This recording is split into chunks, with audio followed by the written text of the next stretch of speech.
国际消息来看，韩国总统尹锡悦的弹劾案，拜登因为执政党的抵制，落尾手是无通过。有几10万人去国会头前示威抗议，真侪民众拢讲会一直抗议到尹锡悦落台为止。民众伫首尔国会大楼外对音乐致摇，这毋是歌星团体伫演唱，是民众示威要求国会弹劾尹锡悦落台。韩国国会礼拜六表决总统尹锡悦弹劾案，到尾因为执政党国民力量集体离开议场无通过，迄天场外民众拢表示失望。 개헌령 선포를 해서 이렇게 저희 민주주의를 처참하게 망가뜨리는 윤석열이 너무 악덕스럽고 참을 수 없는 분노로 인해서 여기 나오게 되었는데요. 저희는 끝까지 윤석열이 탄핵되고 김건희 특검 그리고 국민의힘이 해체될 때까지 이 집회에 꼭 계속해서 나올 예정입니다.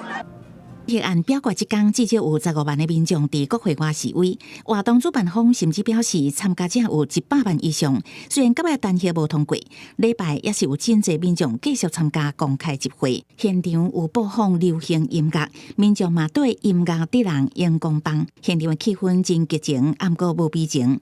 亲像代表南韩民众对目前的政治情势也无放弃希望。 拜早起，有报道啊，民众搁再出现公化门附近，大声喊出对尹锡悦的不满。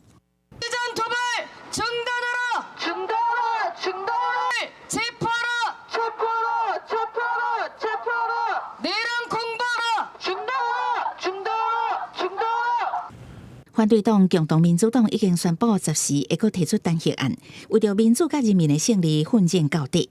韩国的高位攻击者犯罪搜查处嘛已经下令对尹锡悦限制出境，以利后续进行调查。不过尹锡悦是毋是会互人弹劾落台，爱看执政党国民力量是毋是倒来到国会投票，也甲人民示威敢有法度对这议员造成真大压力，这拢是重要的关键。公视新闻由派准编译。